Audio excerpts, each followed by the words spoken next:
Welcome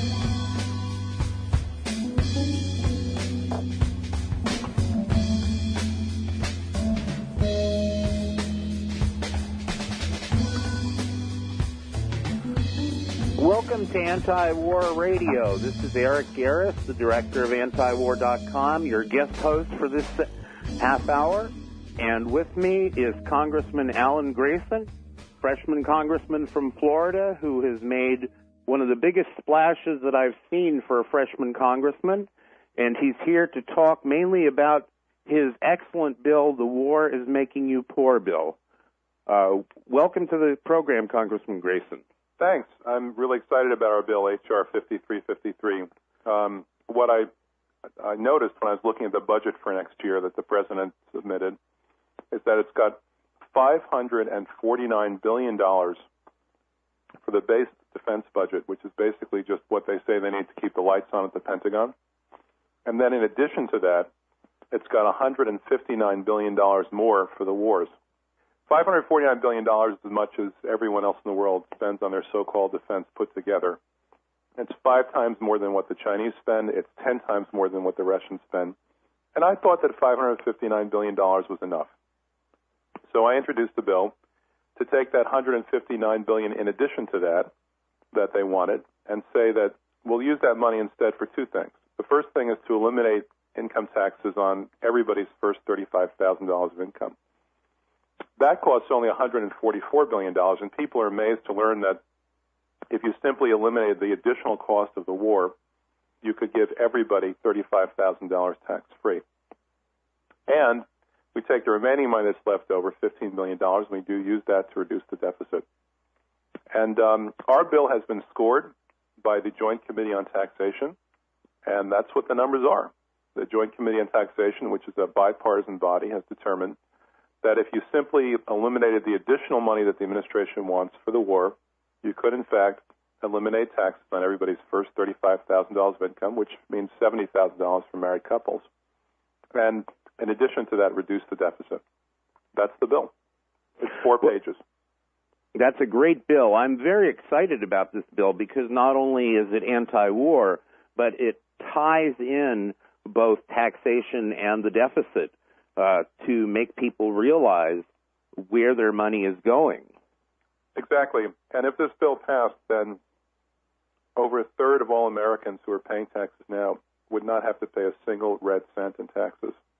And everybody else would have their first $35,000 tax-free. One of the things that's really amazing about this bill is that it actually, in addition to being a great bill, it's educational. It explains to people where their money is going and how much of it is going to war and how much they could save by getting rid of that money going to war. Well, the military-industrial complex has gone out of its way to hide the cost of war, giving tax cuts to the rich at the same time as starting 2 wars that seem to be endless. And that's part of their plan. They want us to keep using the Chinese credit card and the so-called volunteer army to make these wars appear to be painless when war is never painless. What do you see? How many co-sponsors do you have, and what are your expectations for and hopes for the bill this year? We have 20 co-sponsors so far. I'm hopeful that we'll get more. I'm particularly hopeful that we'll be able to get the Democratic leadership on board because people like John Conyers have already joined the bill. The chairman of the Veterans Committee, Bob Filner, has joined the bill. So the leadership is already involved in making this bill try to make progress. I'm hoping to see a hearing that illustrates for people the true cost of the war, followed by a vote in committee, and then a vote on the floor. How hopeful are you that this is actually going to take place? I know that it's very, very difficult to get bills on the floor these days. Sometimes you have to give up something in order to get that. Well, we have opportunities from time to time where votes are needed. And one of the common trade-offs that's made is people say, I might support your bill if you let my bill go for a vote on the floor. When you're talking about something that's germane to the situation, like, for instance, this additional $30 billion plus that they're asking us to vote on this week, it it's very natural to say, if you want my support on that bill, I want to see Grayson's bill voted on as well. And I don't know if it's going to happen this week. I doubt that. But from time to time, these opportunities do come up when we can force people to get on record as to whether they support the military-industrial complex or whether they support peace. I think Dennis Kucinich has done a great job of that through the years, making sure that we put people on record that way. And over time, people's minds change. And you can see that over time, the support for the war has dropped. Certainly that's true of the public. Twice as many people now believe the war in Afghanistan is the war that we're losing, as opposed to the people who think that we're winning it. God only knows what winning a war really means in this context. But I think over time, people are changing their minds, and politicians are slowly coming along. What do you think of what happened recently with Petraeus? Do you think that I was kind of disappointed to see so many people talking about whether or not Petraeus' appointment to the Afghanistan command is going to help the war or hurt it, rather than people talking about maybe this is time to look at ending the war. Well, it's a missed opportunity.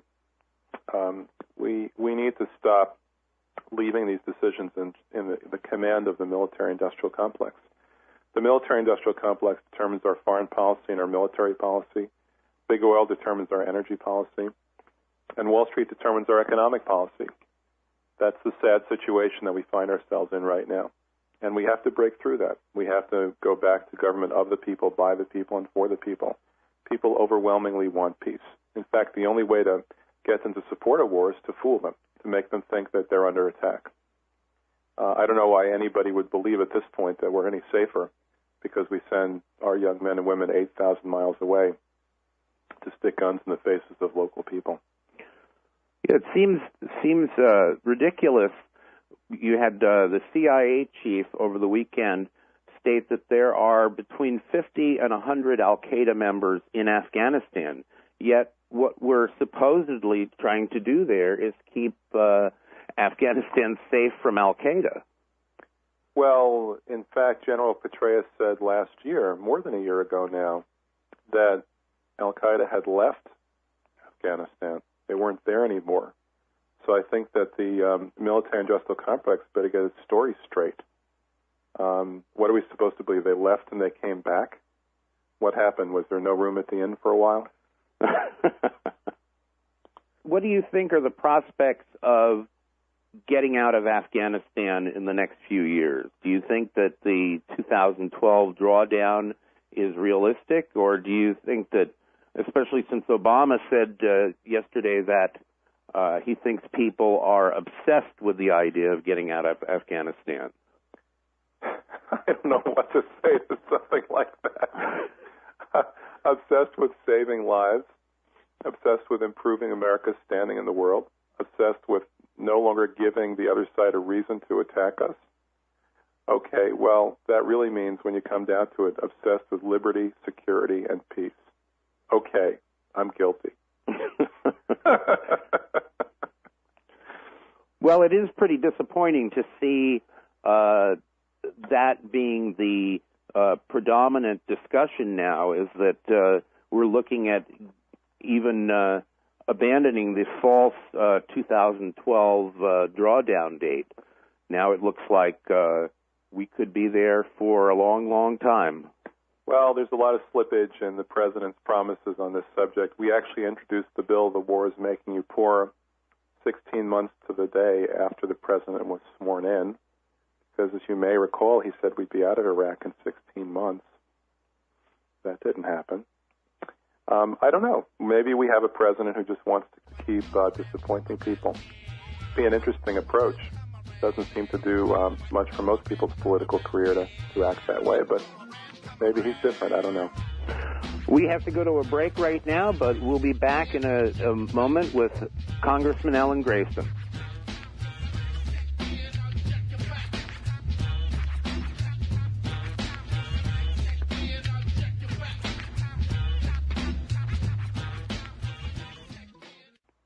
Listen to LRN.FM on any phone, anytime. 760-569-7753. That's 760-569-7753. It's all live from baseball to apple pie to bomb. Waco, Texas, Heaven's Gate to Oklahoma bomb. The Desert Storm Syndrome experiment that went wrong. Inject our own cause they probably won't come home anyway. The Vietnam conflict was a mere experiment. So just came back from the war, couldn't tell you where they went. And commandos. Well, this is Eric Garris with Anti-War Radio, our guest host, and today we're interviewing Congressman Alan Grayson from Florida, the author of The War is Making You Poor bill. Welcome back, Congressman. Yes, thanks. It's great to be on. I'm really pleased to be able to find an audience like yours. A lot of modern life, particularly in politics, consists of just finding people who are kindred spirits, and that's what your show helps to do. So thank you for that. Oh, well, thank you very much. There's an excellent article today in Salon about you and about your campaigns. One of the things that I was not aware of was that you were elected and beat a four-term Republican congressman in 2008, and that this is a Republican district, and you were able to break through. Yeah, it's exciting because I think what this shows is that if you give people a real choice, then they're willing to support someone who's a real Democrat, someone who supports peace and education and health. I never believed that the way to beat a Republican was to pretend to be one. And we gave people a real choice, and even in a district like mine, which Charlie Cook's rates as a Republican district, despite that, people gave me the ability to represent them. I won by only 52% of the vote, and I am the first Democrat to represent Orlando, Florida in 34 years. But I haven't pulled any punches because I think people are entitled to have a choice, and that's what we've given them. We've given them a choice between going forward and going backward. It's the same choice I think people thought they were making in the 2008 presidential election, and I, for one, think that we need to make progress in solving our problems in healthcare and education, in all sorts of areas, including in peace. We need peace. So I'm going to continue to do the job this way, because it's really the only way that I'm comfortable in doing it. I think people deserve a choice. And it's interesting that you mentioned that you don't want to run as a Republican, but a recent poll showed that Republicans would elect you if you were running in the Republican primary. Well, right. It turns out that populism is popular, and people like a congressman with guts. That's what they're seeing. We did that poll, and we found that I have more support than any of the Republicans running in the Republican primary for the booby prize of being the candidate who gets to face me in November. And for sure it's going to be the worst 10 weeks of their life after the primary, because they're going to have to explain why people would want to go backward to a leadership that brought us two endless wars, brought the country to the brink of national bankruptcy, destroyed 20% of our wealth in the last 18 months of the Bush administration, and did nothing to promote progress in this country. And I see that the Republican Congressional campaign has targeted you as their number one target. Yeah, what an honor that is. The executive director of the National Republican Congressional Committee, the people who are in charge of running the Republican Party's elections for the House, he said I'm their number one target for 2010. And you have to wonder why. I mean, there are other districts that are being represented by Democrats. Maybe none of those districts is represented by a Democrat like me. I'm actually the only Democrat who voted to cut off funding for the war who was in a Republican district. The only one. Yes, I noticed that you were one of the few, one of only 60, I believe 60 or 65 Congress people who voted for the Dennis Kucinich bill to immediately withdraw from Afghanistan. Yes, and every single one of those Democrats who voted for the Kucinich bill, other than me, is a Democrat who is in a district rated as a Democratic district by Charlie Cook, who does these ratings for the 435 House districts around the country. I am in an R+2 district. That means that historically in my district, Republicans actually have the advantage by 2%.